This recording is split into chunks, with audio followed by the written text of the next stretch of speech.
Hello नमस्ते। मेरा नाम प्रशांत था। सबसे पहले बहुत बहुत धन्यवाद चैनल पे आने के लिए। और आज हम लोग क्या पढ़ने वाले हैं, लॉ कमीशन के बारे में पढ़ेंगे। देखो, आपको पता है ना, हमारे इंडिपेंडेंस से पहले चार टोटल लॉ कमीशन था। First, second, third and fourth. तो आज हम लोग ये 1 2 3 4 सारे लॉ कमीशन के बारे में पढ़ेंगे। इंडिपेंडेंस से पहले वाला चार लॉ कमीशन जो हमारे देश में आया था, चारों लॉ कमीशन के बारे में पढ़ेंगे। यदि आपको पर्टिकुलर किसी भी, जैसे मान लो आपको थर्ड पढ़ना है, थर्ड लॉ कमीशन पढ़ना, तो डायरेक्ट आप टाइम स्टैम्प है नीचे दिया हुआ, उस पर क्लिक करो और थर्ड पढ़ लो, है ना।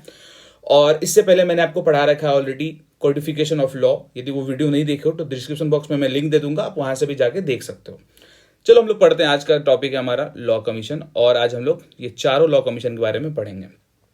तो चलो स्टार्ट करते हैं। थोड़ा पहले बेसिक समझ लेते हैं। लॉ कमीशन सबसे पहली बार कब स्टैब्लिशमेंट हुआ था, उसके बाद फिर हम लोग फर्स्ट, सेकेंड, थर्ड, फोर्थ और थोड़ा सा लॉ कमीशन ऑफ इंडिया के बारे में पढ़ेंगे आफ्टर इंडिपेंडेंस, है ना।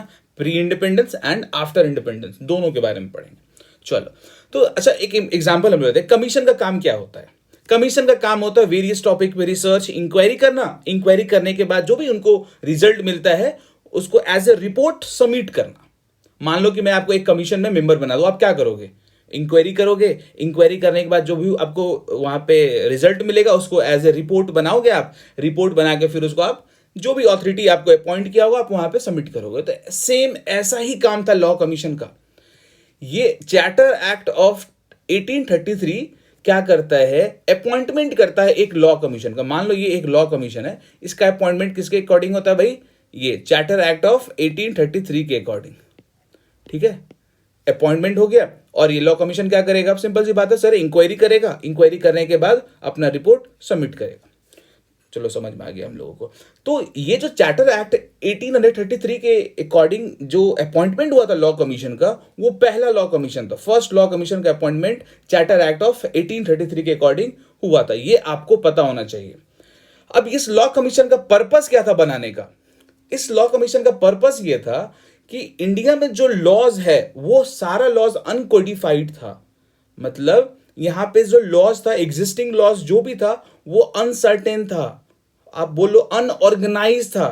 तो ये कमीशन क्या करेगी? उस लॉ को कोडिफिकेशन करेगी।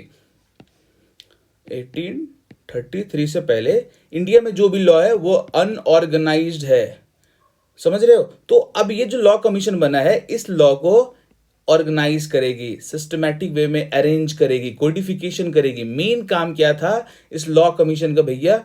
अपने को लॉ को कोडिफिकेशन करना, कंसोलिडेशन करना है इंडियन लॉज को। 1833 से पहले जो जो लॉज यहां पे था उन सारे लॉज को ये लोग कोडिफाई करेंगे। आई होप इतना बेसिक आपको पता नहीं था, तो चलो अब पता चल गया होगा। अब हम लोग स्टार्ट करते हैं फर्स्ट लॉ कमीशन के बारे में पढ़ना।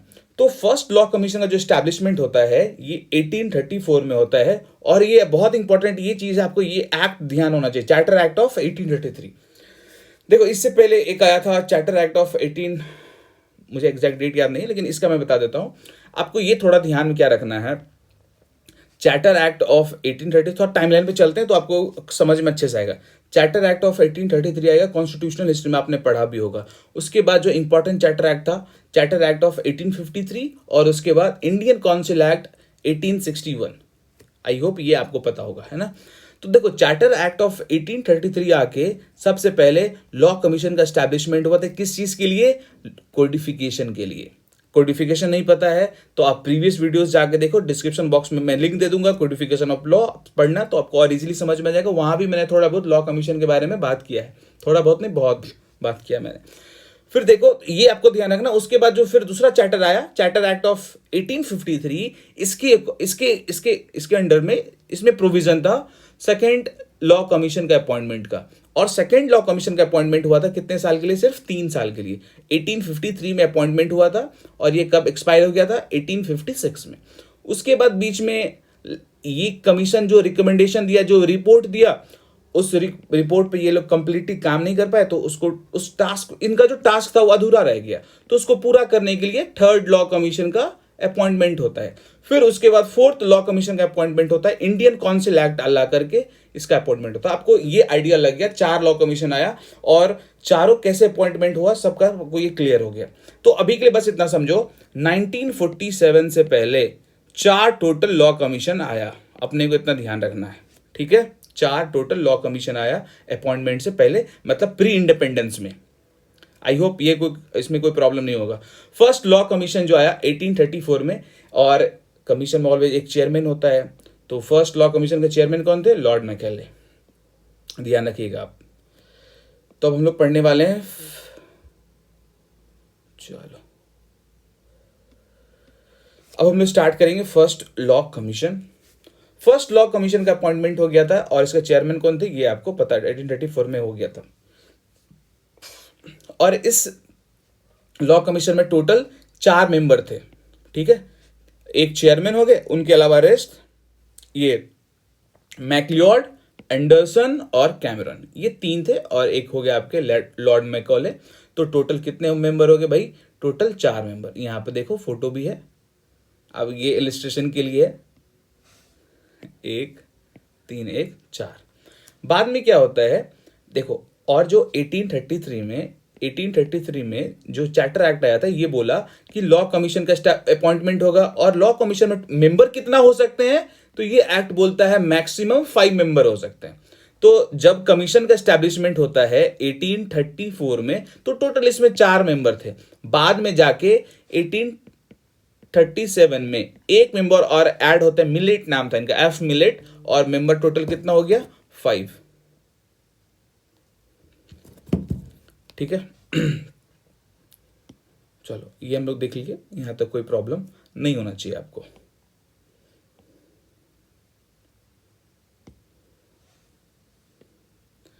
अब एक बात बताओ, उस टाइम पे 1833 की मैं बात कर रहा हूं, 1834 के आसपास मैंने आपको इतना लीगल हिस्ट्री पढ़ाया है, इतना तो आपको पता है, उस टाइम पे सबसे हाईएस्ट अथॉरिटी किसके पास होता था? गवर्नर जनरल के पास।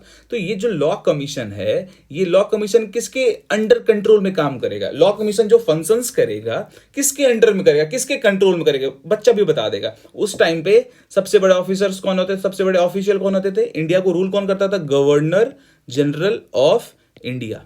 और 1834 में कौन थे? आई थिंक विलियम बेंटिक थे, है ना। खैर, तो गवर्नर जनरल के अंदर, और गवर्नर जनरल का एक काउंसिल होता था, आई होप आपको याद होगा, है ना। गवर्नर जनरल का एक काउंसिल होता था, तो गवर्नर जनरल और उसके काउंसिल के अंडर में, उसके डायरेक्शन पे ये कमीशन काम करेगी। ये जो कमीशन आप देख रहे हो, ये कमीशन गवर्नर जनरल के डायरेक्शन पे, गवर्नर जनरल उसको ऑथराइज करता था। देखो भैया, ये सब जो ये जो सब्जेक्ट है, इस पे आपको इंक्वायरी करना है और उसके बाद रिपोर्ट पेश करना है, समझ रहे हो। ये जो सब्जेक्ट है, इस पे आपको इंक्वायरी करना है, उसके बाद आपको रिपोर्ट पेश करना है। खैर चलो, ये क्लियर हो गया है। अब हम लोग पढ़ेंगे कमीशन। फर्स्ट लॉ कमीशन के बारे में आपको आइडिया हो गया। अब देखो, लॉ कमीशन जो बनाया गया, इसको कुछ टास्क दिया गया, भैया आपको ये टास्क दिया जा रहा है, आपको ये करना पड़ेगा, है ना। तो पहला टास्क क्या दिया गया? Codification of penal law. Penal law मतलब पनिशमेंट वाला लॉ। तो सबसे पहला काम दिया गया कि भैया आपको कोडिफिकेशन करना है, पीनल लॉ। दूसरा क्या काम करा गया? लेक्स। देखो, बहुत लोग इसको लॉ की पढ़ते हैं, लॉसी पढ़ते हैं, लेकिन मैं इसको लॉसी पढ़ता हूं, ठीक है। लॉसी, लेक्स लॉसी इसको पढ़ते हैं। अब क्या प्रोनाउंसिएशन आप गूगल कर लेना एक बारी। दूसरा काम इनको क्या दिया गया? लेक्स लॉसी अभी मैं सिर्फ बोल रहा हूं, थोड़ी देर मैं इसको एक्सप्लेन करूंगा। तो पहला हम लोग यहां पे एक्सप्लेन करेंगे पीनल कोड के बारे में, फिर थोड़ी देर बाद हम लोग नीचे में बात करेंगे लेक्स लॉसाई के बारे में। तीसरा काम इस फर्स्ट वाले लॉ कमीशन को क्या दिया गया? कोडिफिकेशन करना आपको सिविल एंड क्रिमिनल प्रोसीजरल और सब्सटेंटिव। पता है ना आपको, लॉ 2 टाइप का होता है, प्रोसीजरल एंड सब्सटेंटिव।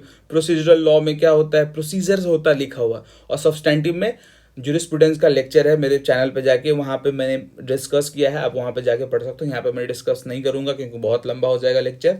बस आपको थोड़ा मैं बता देता हूँ, सब्सटेंटिव लॉ में पनिशमेंट होता है, राइट्स एंड ड्यूटीज होता है लिखा हुआ, लेकिन प्रोसीजरल लॉ में क्या होता है? प्रोसीजर होता है। जैसे देखो, इंडियन पीनल कोड क्या हो गया? सब्सटैंटिव लॉ, उसमें क्या लिखा हुआ? पनिशमेंट लिखा हुआ है। और सीआरपीसी क्या हो गया? क्रिमिनल प्रोसीजर कोड, उसमें देखो नाम में क्लियर है, क्रिमिनल प्रोसीजर कोड, मतलब इसमें प्रोसीजर लिखा हुआ है। सिविल प्रोसीजर कोड, मतलब इसमें प्रोसीजर लिखा हुआ, हो गया प्रोसीजरल लॉ। तो इस कमीशन को 3 काम दिया गया। पहला, कोडिफिकेशन करना है पीनल लॉज का। दूसरा क्या करना है इनको, लेक्स लॉसी। तीसरा क्या करना है भाई, civil and criminal procedure code को कोडिफिकेशन करना है। कोडिफिकेशन क्या होता है, आप आई होप पढ़ के आए होगे।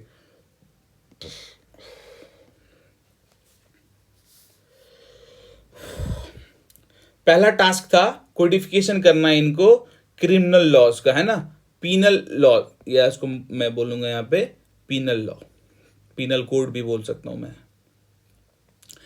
तो पहला काम इनको बोला कि भैया आपको कोडिफिकेशन करना क्रिमिनल लॉस। क्यों बोला गया, क्योंकि देखो उस टाइम पे 1833 के पास, ये जो इंडिया देख रहे हो आप 1833 के पास, ये जो आप सारे ये ऑरेंज कलर देख रहे हो, ये सारे ब्रिटिश टेरिटरी है, ये ब्रिटिश टेरिटरी है।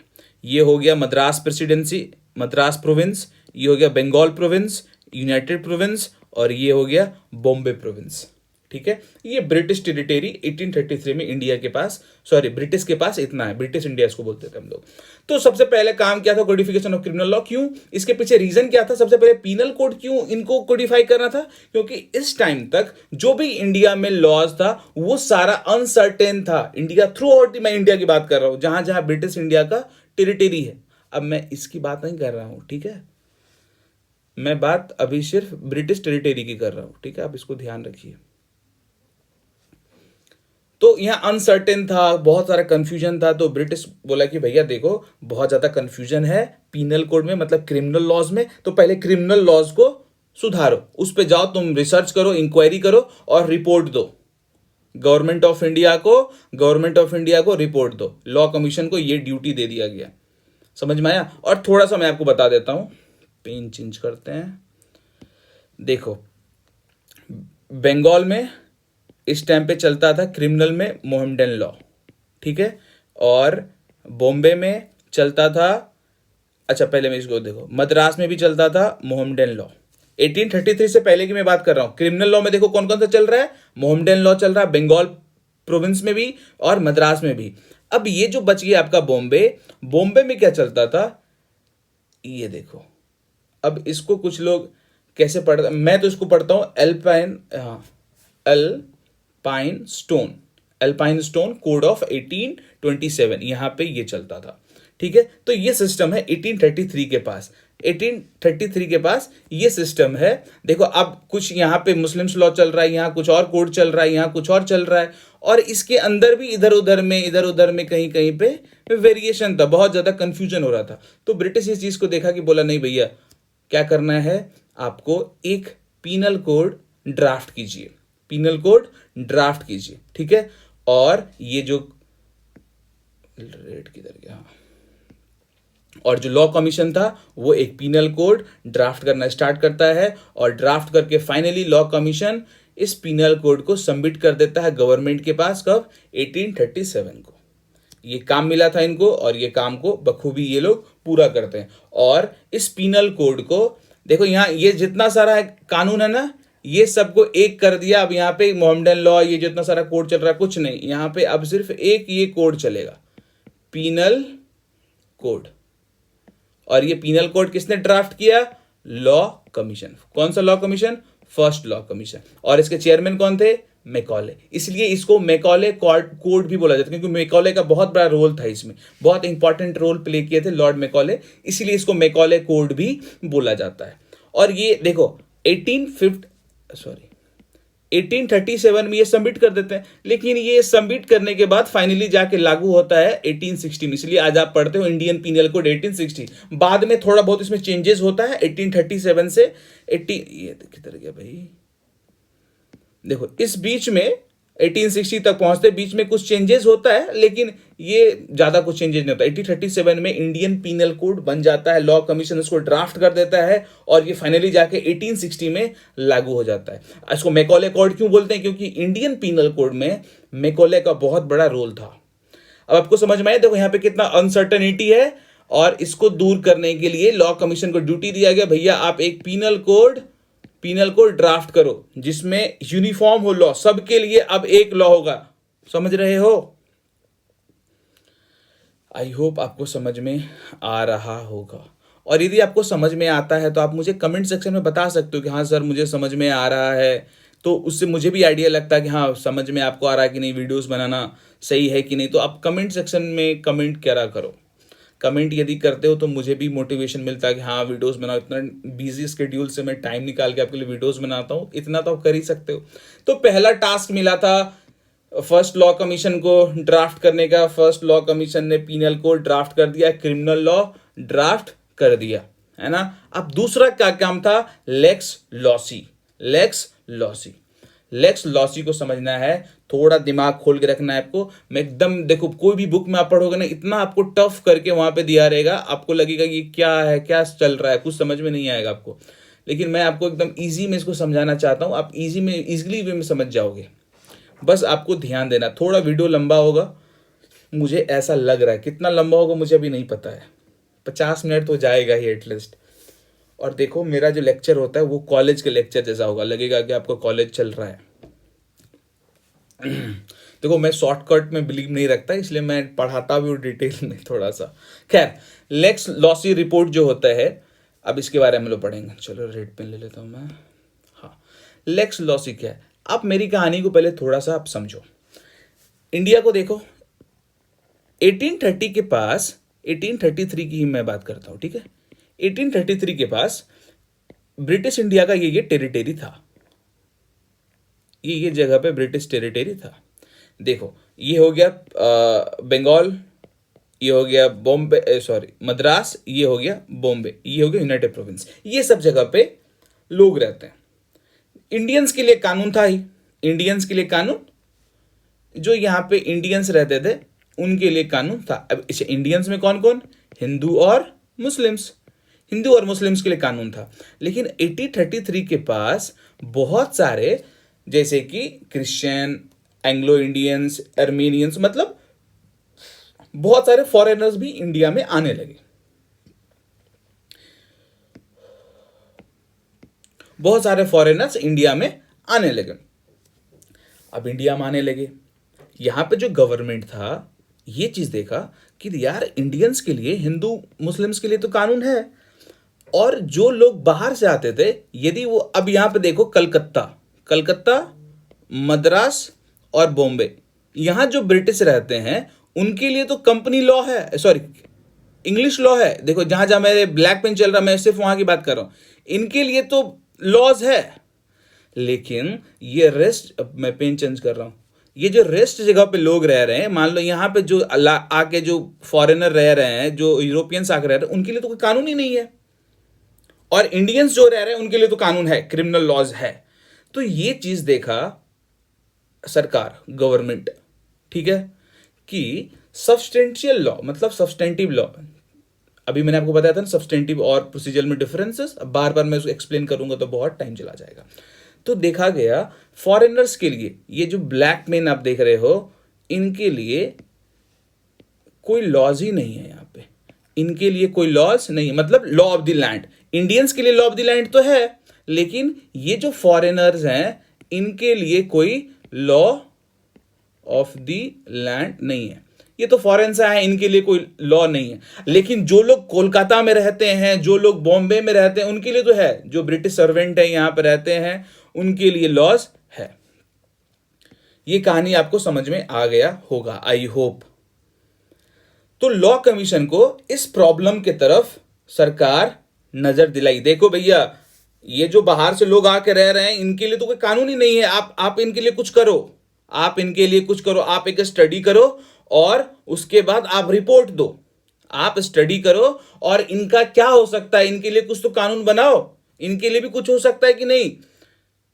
तो लॉ कमीशन इस पे स्टडी किया, और स्टडी करने के बाद जो रिपोर्ट दिया, उसी रिपोर्ट को हम लोग बोलते हैं lex loci report. Loci, loci, जो भी आपको बोलना है, अब देख लेना प्रोनाउंसिएशन अपने हिसाब से, ठीक है। इसी को हम लोग बोलते हैं lex loci report. Lex loci report, lex loci report एक बार फिर से मैं एक्सप्लेन कर देता हूं। उस टाइम पे जो यूरोपियंस यहां पे थे, जो अर्मेनियंस, जो एंग्लो इंडियंस यहां पे थे, जो कि मद्रास प्रेसिडेंसी में रहते थे, मेरे बातों ध्यान से, मद्रास प्रेसिडेंसी में बोल रहा हूं, सॉरी मैं मद्रास प्रोविंस बोल रहा हूं, Madras province, Bengal province, Bombay province, वहां पे जो रहते थे उनके लिए कोई कानून ही नहीं था। लेकिन जो जो जो लोग कलकत्ता में रहते थे, यहाँ पे जो लोग बॉम्बे में रहते थे, जो लोग मद्रास में रहते थे, जो लोग कलकत्ता में रहते थे, यूरोपियंस, उनके लिए कानून था। ठीक है, उनके लिए कानून था। लेकिन जो लोग इसके बाहर रहते थे, जहां जहां आप देख रहे हो ये ब्लू पेन, ये सब रीजन में जो यूरोपियंस आगे रहते थे, उनके लिए कोई कानून नहीं था।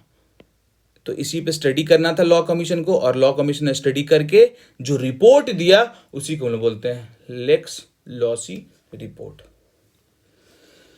आई होप यहां तक कोई प्रॉब्लम नहीं होगा आपको। यहां पे जो इतना सारा बात आप देख रहे हो यही लिखा हुआ है। अब देखो थोड़ा सा एक बात मैं और बता देता हूं आपको। जैसे आज हमारा इंडिया कैसे है, इंडिया आज हमारा है, इंडिया है और बहुत सारे स्टेट्स में बटा हुआ है और स्टेट्स डिस्ट्रिक्ट में बटा हुआ है। तो उस टाइम 1833 के पास इंडिया कैसा था, तो इंडिया उस टाइम पे बहुत सारे प्रोविंस में बटा हुआ था और प्रोविंस डिस्ट्रिक्ट में, और डिस्ट्रिक्ट को उस टाइम बोलते थे मुसफ़िल। ठीक है, डिस्ट्रिक्ट को क्या बोलते थे हम लोग, मुसफ़िल। तो यहाँ पे कहीं मुसफ़िल ये सब लिखा होगा आपको, यहाँ पे जो भी लिखा हो मैं आपको एकदम इजी लैंग्वेज में आपको मैंने समझा दिया। अब आप उसको जब भी पढ़ोगे तो वही लगेगा, इसको पढ़ के टाइम वेस्ट करने से कोई फायदा नहीं है।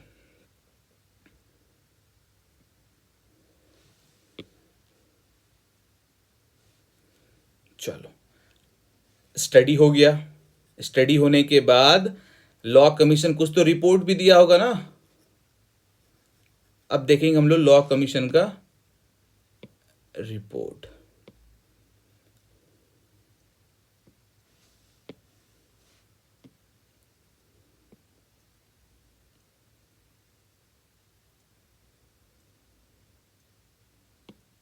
चलो चलो, लॉ कमीशन ऑलवेज, मैंने स्टार्टिंग में बताया था कमीशन क्या करती थी, कमीशन क्या करती थी, स्टडी करती थी, स्टडी करने के बाद इंक्वायरी स्टडी करती, रिसर्च करती थी, उसके बाद रिपोर्ट देती थी। तो अब रिपोर्ट में क्या था ये देखो, लेक्स लॉसी रिपोर्ट में क्या था। लेक्स लॉसी रिपोर्ट में फर्स्ट लॉ कमीशन ये बोलता है सरकार को कि आप एक एक्ट पास करो, एक्ट पास करो, और इंग्लैंड का जो लॉ है, लॉ ऑफ इंग्लैंड को, अच्छा मैंने क्या बताया था, यूरोपियंस, एंग्लो इंडियंस दूसरा हो गए, और एंग्लो इंडियंस हो गए, अर्मीनियंस हो गए। ठीक है, ये आप इसको सीधा लिख दो, फॉरेनर्स। इनके लिए बोला गया था कानून बनाओ। तो अब ये लॉ कमीशन क्या बोलते हैं कि आप सिंपल ये करो ना, इंग्लैंड का लॉ ऑफ इंग्लैंड, इंग्लैंड का जो लॉ है यही इस पे लागू कर दो। इनके लिए तो कोई, अच्छा इनके लिए कोई लॉ ऑफ द लैंड नहीं है, मतलब इनके लिए कोई लॉ नहीं है, लॉ ऑफ द लैंड, इनके लिए कोई लॉ नहीं है। ठीक है, तो ये लॉ कमीशन क्या बोलता है अपने रिपोर्ट में कि लॉ ऑफ द इंग्लैंड जो है, इंग्लैंड का जो लॉ है, जो इंग्लैंड में लॉ चलता है, यही लॉ आप लागू कर दो ना इन पे, यही लॉ लागू कर दो। लेकिन इस पे लागू करने के लिए क्या करना पड़ेगा, यहां पे जो इंडिया में जो गवर्नमेंट है, इंडिया में जो गवर्नमेंट है, इंडिया में जो गवर्नमेंट है वो क्या करेगा, एक एक्ट पास कराएगा। एक्ट पास करा करके उसमें ये बोला जाएगा उस एक्ट में कि इंग्लैंड का लॉ आप पे लागू होगा भैया, यही रिकमेंडेशन देता है। अब फिर से मैं आपको एक बार बोल देता हूं, मुसफ़िल एरिया में, मुसफ़िल एरिया मतलब उस टाइम के डिस्ट्रिक्ट में, ठीक है, उस टाइम के डिस्ट्रिक्ट में जो भी बाहर से लोग आके रह रहे हैं उस पे लॉ ऑफ इंग्लैंड लगेगा। ठीक है, ऐसा रिकमेंड कौन करता है, फर्स्ट लॉ कमीशन। अब मैं पूरा को समअप कर देता हूं। देखो, स्टडी करने के बाद लॉ कमीशन ये रिपोर्ट देता है कि आप एक एक्ट लाओ और इस एक्ट को पास करा करके आप ये कर दो, लॉ ऑफ इंग्लैंड जो है ये लागू होगा इन पे, लॉ ऑफ इंग्लैंड लागू होगा इन पे किस पे, जो लोग मुसफ़िल एरिया में रहते हैं, आप उनका लॉ ऑफ द लैंड क्या बना दो, उनका लॉ ऑफ द लैंड बना दो, उनका लॉ ऑफ द लैंड बना दो, इसको इंग्लैंड के लॉ को, इंग्लैंड के लॉ को बना दो law of the land. I hope आपको क्लियर हो गया होगा, यहां तक कोई दिक्कत नहीं होगा। लेक्स लॉसी ही थोड़ा सा इतना दूर में डिफिकल्ट था, इसके आगे सब मक्खन है, एकदम स्मूथली हो जाएगा, कोई प्रॉब्लम नहीं होगा, आपको इजीली समझ में आएगा और बहुत जल्दी जल्दी भी निकलेंगे अपने लोग। ठीक है, अब ध्यान रखना, इंग्लैंड का जो सब्सटेंटिव लॉ होगा, इंग्लैंड का जो सब्सटेंटिव लॉ होगा वो अप्लाई कर देंगे हम लोग यहाँ पे जो लोग रहते थे। देखो ये डायग्राम के साथ जब मैं आपको बताता हूँ ना तो ईजी हो जाता है समझना, इसीलिए मैं डायग्राम का बहुत यूज करता हूँ ताकि ईजी हो जाए आपको बात समझ में। और कभी कभी देखना मैं ना रिपीट करता हूँ, रिपीट मैं इसलिए करता हूँ, बहुत बार थोड़ा निकल जाता है, ध्यान नहीं रहता है। तो अब देखो यहाँ पे कुछ रिस्ट्रिक्शन बताए गए। आप बोलोगे रिस्ट्रिक्शन किस चीज का भाई? रिस्ट्रिक्शन इस चीज का है, अब देखो लॉ ऑफ इंग्लैंड जो है, लॉ ऑफ इंग्लैंड को यहाँ पे लागू करना है, लॉ ऑफ इंग्लैंड को लागू करना है लोगों पे। कौन सा लॉ? सब्सटेंटिव, ठीक है, कुछ सब्सटेंटिव लॉ जो है इंग्लैंड का उसको लागू करना है इंडिया पे। लागू जब करोगे आपको यहां पे लेकिन कुछ चीज पे ध्यान, रिस्ट्रिक्शन के साथ उसको इंपोज करना है। आप जो इंडिया पे लागू करोगे law of England, substantive law of England जो इंडिया पे लागू करोगे, इंडिया में किस पे? यूरोपियंस पे, अर्मेनियंस पे, क्रिश्चियन पे, इन लोगों पे जब आप लागू करोगे लॉ ऑफ इंग्लैंड कुछ रिस्ट्रिक्शन के साथ, ठीक है, कुछ रिस्ट्रिक्शन के साथ। तो कौन कौन सा रिस्ट्रिक्शन? यहां पे 6 रिस्ट्रिक्शन है, ठीक है, 6 रिस्ट्रिक्शन यहां पे, 6 या 5 है। चलो रिस्ट्रिक्शन मेरे को बताना चाहिए कि नहीं, इसको आप पढ़ लेना, ठीक है, इस पे टाइम वेस्ट करके कोई फायदा नहीं है और एग्जाम में आता भी नहीं है। आप बस एग्जाम में उस रिपोर्ट के बारे में लिख देना, ठीक है, ये मैंने आपको दे दिया है पढ़ने के लिए, आप जब पढ़ोगे तो आपको इजी हो जाएगा, ठीक है।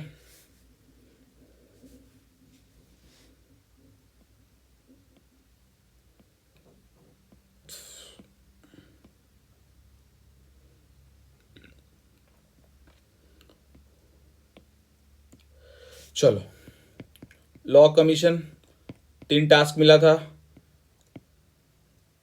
क्रिमिनल लॉ, लेक्स लॉसाई, लॉसाई या लॉसी जो भी बोलना है, लेक्स लॉसी, और तीसरा कुछ सिविल और क्रिमिनल प्रोसीजरल लॉ को कोडिफिकेशन करने का, ये 3 टास्क मिला था, टास्क मिला और ये दोनों काम ये किया भी, फर्स्ट लॉ कमीशन दोनों काम किया और ये भी थोड़ा थोड़ा प्रयास किया, ठीक है, ये भी किया। तो अब हम लोग देखते हैं लॉ कमीशन का क्या कंट्रीब्यूशन रहा। पहला अब खत्म हो जाएगा, अब सेकंड में चलेंगे हम लोग। तो जो हमारे कंट्री में अनसर्टेनिटी था लॉ में, वो अनसर्टेनिटी बताता है लॉ कमीशन, और बहुत सारे लोगों का ध्यान भी अपने तरफ अट्रैक्ट किया, ठीक है, और जो हमारे उस टाइम के लीगल सिस्टम में जो प्रॉब्लम था उसको लॉ कमीशन बताया, यही सब लिखा हुआ है, आप उसको थोड़ा ध्यान में रखिएगा। देखो जो चीज़ ज़्यादा इंपॉर्टेंट नहीं होता उसको मैं खुद आगे बढ़ते जाता हूँ। देखो कभी कभी फालतू लेक्चर देने का कोई तुक नहीं होता है, आप इतने बड़े इतने हो चुके हो कि कुछ चीज़ खुद से भी कर सकते हो, है ना, सारा कुछ। अब वहाँ इंग्लिश में लिखा हुआ मैं हिंदी में बोल के क्या करूँगा? मेरा तो काम है जो टॉपिक है, जो कॉन्सेप्ट है उसको समझाना ना।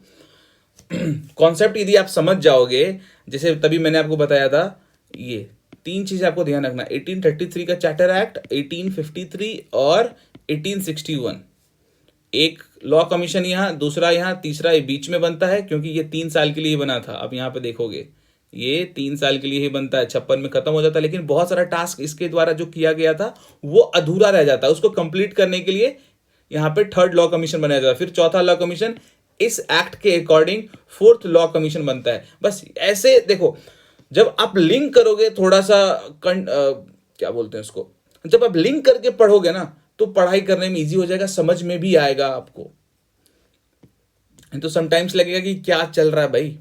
तो हम लोग पढ़ लिए पहले लॉ कमीशन के बारे में, अब हम लोग पढ़ेंगे दूसरा लॉ कमीशन के बारे में, सेकेंड लॉ कमीशन, और इसका टाइम पीरियड देख लो 1853 से, लेकिन 1853 यहाँ मतलब कितने साल हो गए? 3 साल, ठीक है। तो सेकेंड लॉ कमीशन का टर्म कितने साल का था? 3 साल का, और ये ऑब्वियसली 56 में क्या हो जाएगा? एक्सपायर हो जाएगा, खत्म हो जाएगा। और अभी जस्ट मैंने आपको बताया था 1853 का जो चार्टर था, इसके अकॉर्डिंग स्टैब्लिशमेंट होता है, इसके अकॉर्डिंग अपॉइंटमेंट होता है इस लॉ कमीशन का, ठीक है। स्टैब्लिशमेंट शायद यूज करना ठीक नहीं होगा, अपॉइंटमेंट। और देखो कमीशन था तो कुछ लोग होंगे ना इसमें, तो कौन कौन लोग थे यहाँ पे नाम आपको देखना है, बोल के कोई फायदा नहीं, टाइम वेस्ट है। अब देखो ये कमीशन का ऑलवेज काम क्या होता है? रिपोर्ट देना, रिपोर्ट पेश करना। तो ये कमीशन टोटल 4 रिपोर्ट, ये कमीशन टोटल कितना रिपोर्ट भाई? 4 रिपोर्ट सबमिट करता है, ठीक है। बेसिक हो गया खत्म, फर्स्ट लॉ कमीशन खत्म, सेकंड लॉ कमीशन का भी बेसिक खत्म। अब देखेंगे इस लॉ कमीशन को टास्क क्या क्या दिया गया था, ये लॉ कमीशन को क्या क्या टास्क दिया गया था। हाँ भैया आपको ये टास्क है, तो इसको ये टास्क दिया गया था कि फर्स्ट लॉ कमीशन का जो भी रिकमेंडेशन था, देखे थे ना वहां पर रिकमेंडेशन दे रहे थे रिपोर्ट देके वो भी, तो फर्स्ट लॉ कमीशन का जो रिपोर्ट, जो रिकमेंडेशन था, जो रिपोर्ट था, उसको एग्जामिन करना है। उसको क्या करना भाई, उसको एग्जामिन करना है, ठीक है। एग्जामिन करके फिर उनके द्वारा जो भी दिया गया था उसको इनैक्टमेंट करना है, उसको इनैक्ट करना है, ठीक है। फर्स्ट लॉ कमीशन का जो भी रिकमेंडेशन था उसको एग्जामिन करके उसको इनैक्टमेंट करना है। चलो, तो फर्स्ट लॉ कमीशन का जो भी रिकमेंडेशन था उस पर ये लोग काम करेंगे। देखते हैं काम करते हैं कि नहीं, देखना पड़ेगा ना ये लोग क्या करते हैं। फिर ये 3 साल में क्या क्या करते हैं, 4 बार रिपोर्ट लाते हैं भाई। ये 3 साल में ये सेकंड लॉ कमीशन 4 बार रिपोर्ट अपना सबमिट करते हैं, तो देखेंगे ना क्या क्या करते हैं। चलो देखते हैं पहला रिपोर्ट में क्या करते हैं ये लोग, पहला रिपोर्ट में क्या सबमिट करते हैं देखते हैं। तो पहला रिपोर्ट में ये लोग क्या चीज का प्लान देते हैं, ये लोग प्लान देते हैं किस चीज का, जुडिशरी और कोर्ट का जो प्रोसीजर है उसमें रिफॉर्म, उसमें सुधार लाओ। पहला रिपोर्ट में क्या बोलते हैं, देखिए एक प्लान है हमारे पास, आपका जुडिशरी और कोर्ट प्रोसीजर में आपको सुधार करना है, खत्म। दूसरा रिपोर्ट में क्या देते हैं ये दूसरा रिपोर्ट में, अच्छा देखो फर्स्ट कमीशन जो था, पहला कमीशन याद करो वो लेक्स लॉसी रिपोर्ट दिया था, है ना, लेक्स लॉसी रिपोर्ट दिया था। उसके साथ ये लोग एग्री कर जाते हैं, ठीक है, एग्री कर जाते हैं और ये सजेस्ट करते हैं कि हाँ एक सब्सटेंटिव सिविल लॉ होना चाहिए, ठीक है।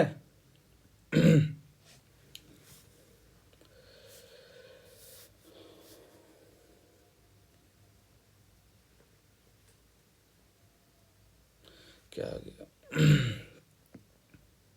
ब्लैक पेन, देखो यहां से देखो, the second law commission express the firm view that no attempt should be made to codify the personal law of Hindus and Mohammedans। देखो सेकेंड लॉ कमीशन ये बोलते हैं कि देखो भैया इंडिया में जो हिंदूज हैं और जो मुस्लिम्स हैं उनका पर्सनल लॉ को कोडिफाई आप मत करो, उनका पर्सनल लॉ को कोडिफाई मत करो। जैसे मान लो मैरिज से रिलेटेड है, मुस्लिम मैरिज से रिलेटेड है, हिंदू मैरिज से रिलेटेड है, सक्सेशन से रिलेटेड है, इसको कोडिफाई मत करो, जैसा है वैसा का वैसा रहने दो। ये था सेकेंड रिपोर्ट में, ठीक है। और सेकेंड रिपोर्ट में 2 चीज ध्यान रखना, एक लेक्स लॉसी पे एग्री कर जाते हैं, हाँ ठीक है करना चाहिए। दूसरा कि हिंदू मुस्लिम्स का जो पर्सनल लॉ है उसमें आपको कोडिफाई नहीं करना है। थर्ड और फोर्थ में क्या करते हैं ये दोनों रिपोर्ट में,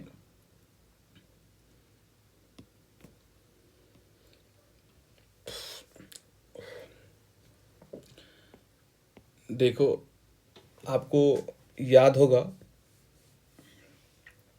हाई कोर्ट्स किधर गए भाई,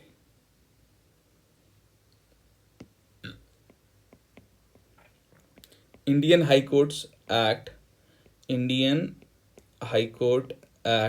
1861 ये आया था, आपको याद होगा।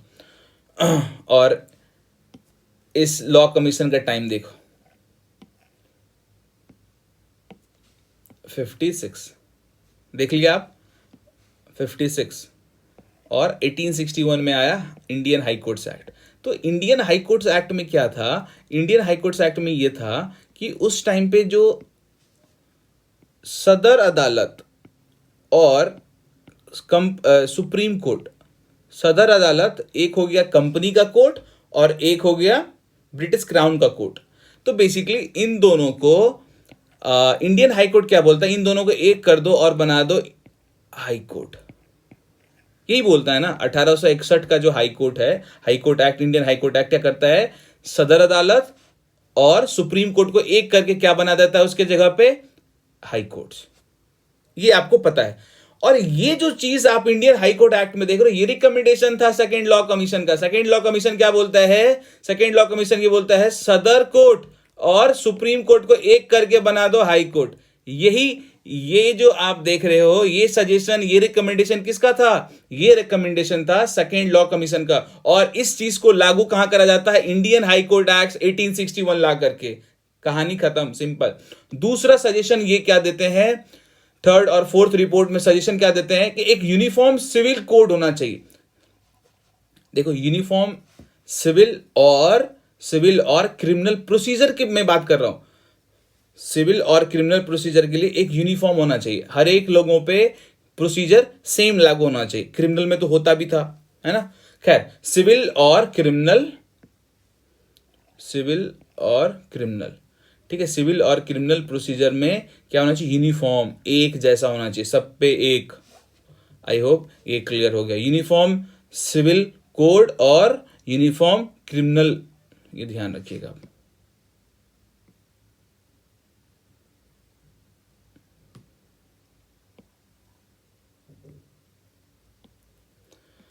चलो अब थोड़ा अचीवमेंट देख लेते हैं हम लोग।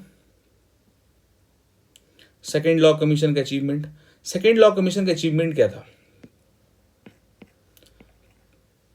इंडियन पीनल कोड जो मैकॉले के द्वारा प्रपोज करा गया था 1937 में, ये लोग 1837 में ये लोग जो सबमिट किए थे, फाइनली 1860 में वो क्या हो जाता है भाई, वो क्या हो जाता है, वो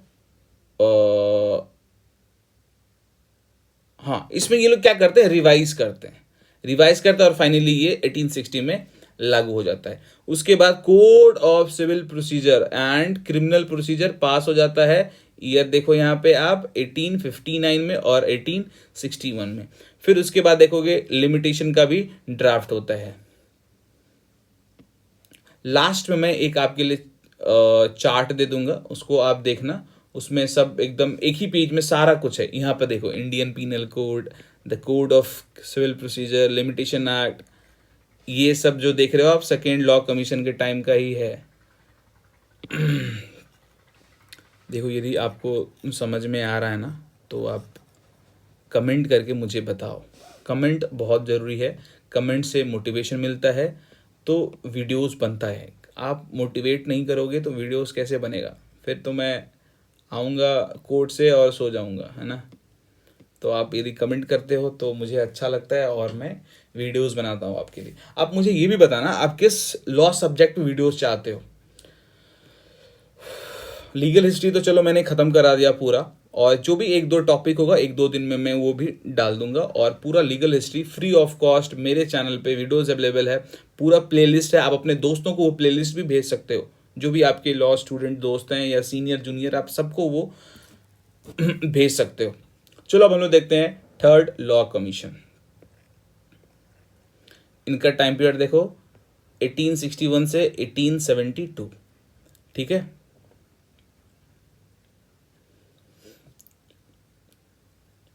देखो इसको क्यों दूसरा लॉ कमीशन सेटअप करना क्यों जरूरी था? क्योंकि कंप्लीट करना था टास्क किसका, जो कि सेकेंड लॉ कमीशन के द्वारा जो जो इनिशिएट करा गया था कोडिफिकेशन, वो सबको कंप्लीट करने के लिए ये कमीशन को सेटअप करा गया। ये कमीशन का अपॉइंटमेंट क्यों करा गया था? सेकेंड लॉ कमीशन जो कुछ कुछ कोडिफिकेशन कर, जैसे मान लो सेकेंड कमीशन का खत्म होने लगा टाइम, वो कुछ कुछ कोडिफिकेशन स्टार्ट कर दिए थे, इनिशिएट कर दिए थे, तो उसको कंप्लीट करने के लिए दूसरा लॉ कमीशन चाहिए ना भाई।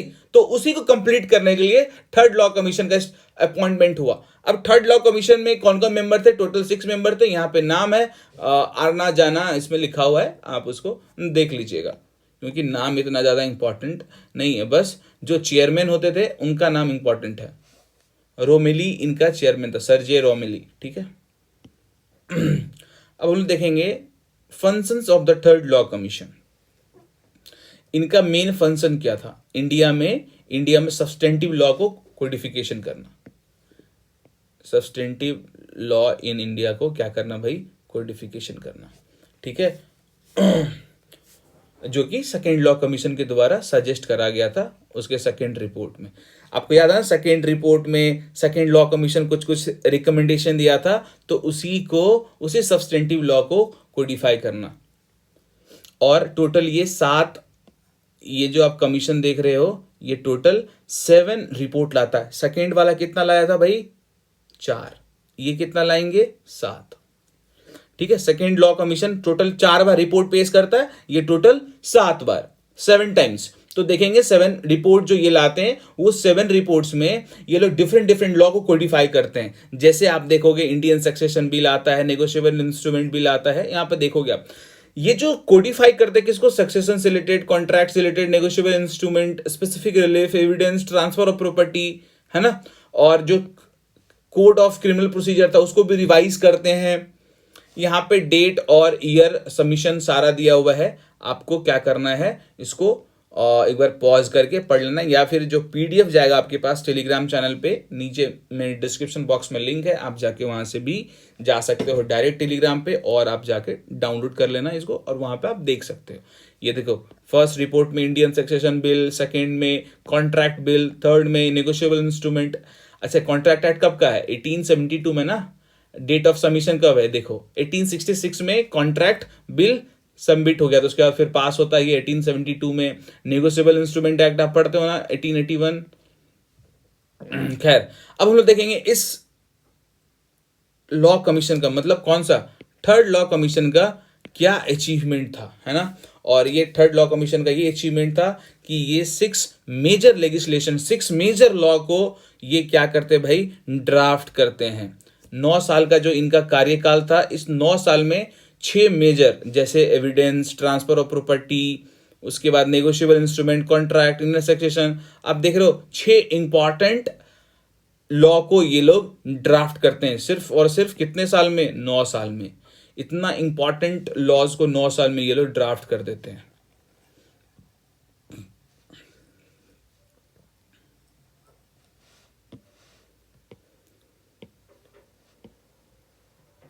अचीवमेंट देखें ना आप थर्ड लॉ कमीशन का। अब हम लोग चलते हैं फोर्थ लॉ कमीशन। बहुत लंबा हो गया वीडियो और ये छोटा छोटा है, कोई इतना ज़्यादा नहीं है।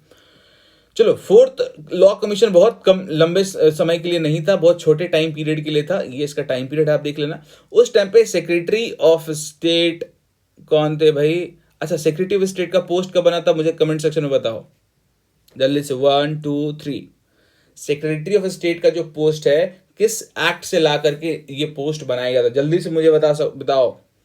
नहीं पता है आपको? 1858 गवर्नमेंट ऑफ इंडिया एक्ट ला करके सेक्रेटरी ऑफ स्टेट का पोस्ट बनाया गया था।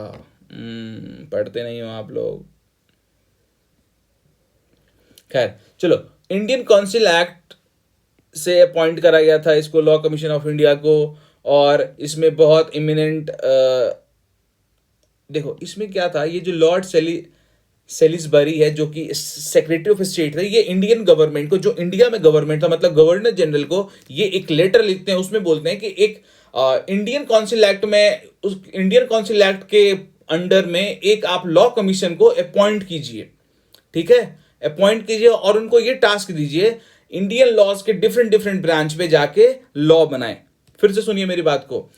उस टाइम पे लॉर्ड सेलिसबरी करके सेक्रेटरी ऑफ स्टेट थे, वो इंडियन गवर्नमेंट को, इंडिया में जो वाइसराय थे, इंडिया में जो इंडिया का जो गवर्नमेंट था उस टाइम पे, गवर्नमेंट ऑफ इंडिया, उसको लेटर लिखते हैं और बोलते हैं कि इंडियन काउंसिल एक्ट के अंडर, इंडियन काउंसिल एक्ट के अंडर जो प्रोविजन है उसके अंदर आप क्या कीजिए, एक लॉ कमीशन का अपॉइंटमेंट कीजिए। और उस लॉ कमीशन में जो कि इमिनेंट ड्राफ्ट मैन है, जो कि बहुत अच्छा ड्राफ्ट करते हैं, उसको उसमें डालिए और उनको टास्क दे दीजिए कि भैया आपको ड्राफ्ट करना है different different branch of the Indian laws पे, ठीक है, इंडियन लॉज का डिफरेंट डिफरेंट ब्रांच पे। आप देखोगे इसमें जैसे कि ट्रस्ट, ईजमेंट, है ना, ये सब ब्रांच पे आपको क्या करना, transfer of property, negotiable instrument, ये सब पे आपको क्या करना है। खैर, negotiable instrument, transfer of property, ये सब को रिमॉडल करा गया था, ये सब तो थर्ड में ही हो गया था ना। खैर, तो ये सब पे आपको क्या करना, यहाँ पे भी लिखा हुआ देखो, ईजमेंट, ट्रस्ट, सर्वेंट, ये सब सब ट्रांसफर ऑफ प्रॉपर्टी, इनिगल, ये सब पे क्या करना है, ड्राफ्ट करना है। और उसमें 3 मेंबर थे, 1 2 3, Raymond West, Charles Turner, Whitley Stokes नाम है इनका।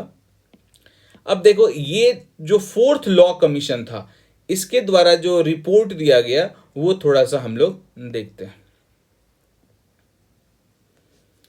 कमीशन सबमिट करता है एक ही रिपोर्ट, ठीक है, कितना रिपोर्ट, 1। फोर्थ लॉ कमीशन कितना रिपोर्ट देता भाई, 1 गवर्नमेंट को रिपोर्ट देता है। अब देखते हैं इस रिपोर्ट में क्या क्या रिकमेंडेशन था, इस लॉ कमीशन के जो रिकमेंडेशन दिया गया था उसको हम लोग देखते हैं। The codification of the important division of the substantive law should be continued. Codification should be based on the English law, with necessary modification. ठीक है, जहां भी जरूरत हो। कोडिफिकेशन जो होगा इंडिया में किस पे बेस होना चाहिए? इंग्लिश लॉ पे, इंग्लैंड के लॉ पे बेस होना चाहिए, लेकिन साथ साथ मॉडिफिकेशन के साथ साथ। ठीक है। और अच्छा, कोडिफिकेशन करने का क्या मोटिव होता था? यूनिफॉर्म, सब जगह एक जैसा हो। आज पूरे इंडिया के इंडियन पिनल कोड है, तो पूरे इंडिया में यदि कोई मर्डर करता है उसके लिए पनिशमेंट एक है ना। तो कोडिफिकेशन से ये आता है, यूनिफॉर्मिटी आता है, यूनिफॉर्म होता है।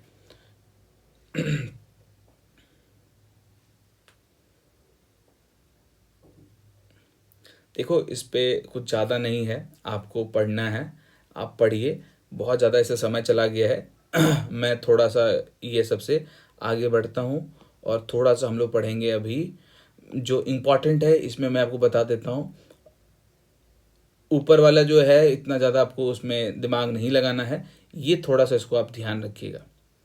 देखिए, आपको अभी मैं यहाँ पर डायग्राम दिखाता हूँ। ये जो भी आपके पास जाएगा, ये मैंने वहाँ से लिया है विकीपीडिया से। देखो, यहाँ पे फर्स्ट इंडिपेंडेंट, सॉरी, यहाँ पे फर्स्ट है फर्स्ट लॉ कमीशन 1834, उसके बाद सेकंड लॉ कमीशन 1853, उसके बाद है थर्ड 1861 और फोर्थ 1879। ठीक है, ये इस्टेब्लिश इसका ईयर है। अब खैर उसका चेयरमैन देख सकते हो, लॉर्ड मैकॉले, सर रोमिली, ये सब नाम है, विटी स्टोक्स, ये सब नाम है। अब देखो इसमें मेंबर कौन कौन थे, यहाँ पे नाम लिखा हुआ है सारे लोगों का, हर एक लॉ कमीशन का मेंबर का। उसके बाद इनके द्वारा जो रिपोर्ट दिया जाता है, ये सब आपको ध्यान रखना है कि किस लॉ कमीशन के द्वारा, जैसे मान लो इंडियन पीनल कोड है, किन के द्वारा? First law commission. ठीक है, और जैसे मान लो सिविल प्रोसीजर कोड है, third law commission, second law commission. उसके बाद कोड ऑफ सक्सेशन है, कॉन्ट्रैक्ट है, वो किसके द्वारा? थर्ड के द्वारा। Code of transfer property act, easement किसके द्वारा? 1882 का है, तो वो किसके द्वारा हो गया? फोर्थ। ऐसे आपको ये जो चार्ट मिलेगा, ये चार्ट को आपको बस देखना है, ये बस ध्यान रखना है आपको। और वो इतना कुछ नहीं दिखना है, मैंने इसलिए लिख दिया इतना सारा कि जब आप फ्री बैठो तो उसको पढ़ लेना। यदि पढ़ना, बहुत सारे लोग मुझे बोलते हैं कि सर आप नोट्स में लिख दिया करो, हम कुछ लोग तो ये भी बोलते हैं कि सर हमारे पास बुक ही नहीं है, आपके नोट्स से मैंने पास करा है पूरे एग्जाम। तो इसीलिए मैं नोट्स में बहुत कुछ इसलिए ऐड कर देता हूँ, क्योंकि बहुत लोगों के पास बुक नहीं होता है। एक बार आप नोट्स देख लो तो बहुत कुछ वहाँ पे इजी लैंग्वेज में लिखा हुआ रहता है, तो आप पढ़ लोगे तो आपका काम हो जाएगा। खैर चलो, फोर्थ लॉ कमीशन का हम लोग देखते हैं। रिकमेंडेशन देने से क्या हुआ फोर्थ लॉ कमीशन के रिकमेंडेशन से? तो ये होता है, नेगोशिएबल इंस्ट्रूमेंट एक्ट बनता है जो कि 1881 में पास हो जाता है। उसके बाद ट्रांसफर ऑफ प्रॉपर्टी एक्ट बनता है, फिर इंडियन ईजमेंट एक्ट बनता है और ट्रस्ट एक्ट पास होता है 1882 में। ये सब किसका किसका रिजल्ट है भाई? इस फोर्थ लॉ कमीशन का रिकमेंडेशन का रिजल्ट है। बस यही ध्यान रखना। जो चार्ट मैंने दिया है वो सबसे इंपॉर्टेंट चार्ट है। लास्ट वाला जो चार्ट है उसको आपको बार बार पढ़ना है, और ये बीच वाला आप सब कुछ भूल जाओ कोई बात नहीं, लेकिन वो जो चार्ट आपको मिला है वो चार्ट ध्यान रखना है कि first law commission, Indian penal code. जब आपके एग्जाम में क्वेश्चन आए तो ये सब कुछ आपको ऐड करना है। वो चार्ट वाला जो लॉ जिस लॉ कमीशन के द्वारा दिया गया है वो ध्यान रखना है, और चेयरमैन का नाम आपको ध्यान रखना है। चेयरमैन का नाम ध्यान रख लिए, कौन सा लॉ कमीशन का कौन थे, बस हो गया। जैसे फर्स्ट का लॉर्ड मैकॉले थे, ऐसे करके आपको ध्यान रखना है। लास्ट वाले में कौन थे? स्टॉक्स थे। और दो वाले में आपको सिंपल ध्यान रखना है, दोनों में एक ही थे, रोमिली नाम था जिनका।